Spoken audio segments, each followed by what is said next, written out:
Bonjour, aujourd'hui nous allons voir comment se forme un océan.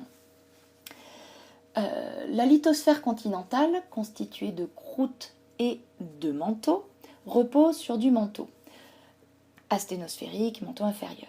Ce manteau peut être animé de mouvements de convection avec des remontées de matériel chaud qui viennent donc chauffer à la base de la lithosphère continentale au niveau de l'isotherme 1300 degrés. Ce chauffage, en quelque sorte, va créer un mouvement de divergence sous la lithosphère continentale. Ça va donc déformer cette lithosphère et notamment ça va la fracturer. Donc, dans un contexte de divergence, les structures caractéristiques qui apparaissent sont des failles normales. Si la divergence continue, ces failles normales vont se courber et les blocs qu'elles séparent vont s'effondrer. Il se forme donc un fossé d'effondrement. Donc les failles normales qui se courbent, on appelle ça des failles lystriques qui vont séparer des blocs. Ces blocs vont basculer au fur et à mesure de la poursuite de la divergence. Lorsque l'eau vient donc envahir ce fossé d'effondrement, on va parler de rift.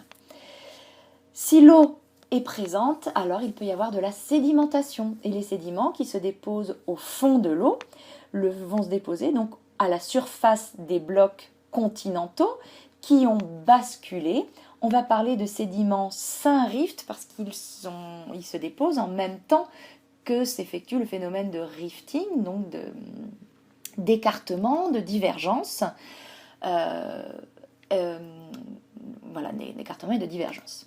Donc en rose, on a les sédiments Saint-Rift. En rouge, les blocs basculés continentaux. Et au centre de notre rift commence à apparaître de la lithosphère océanique créée par cette nouvelle dorsale apparue au milieu du rift. Donc la lithosphère océanique qui est créée est constituée de basalte à la surface. En dessous, on va retrouver du gabbro. Et encore en dessous, la roche du manteau qui est la péridotite. Donc en bleu foncé, on a le domaine océanique. En rouge, le domaine continental. La jonction entre le domaine continental et le domaine océanique est ce qu'on appelle une marge. Si cette marge n'est pas géologiquement active, c'est-à-dire qu'il n'y a pas de séisme, il n'y a pas de volcan, on va parler de marge continentale passive. Donc c'est ce qui borde les océans, c'est par exemple nous en France, toute notre façade atlantique, c'est une marge continentale passive.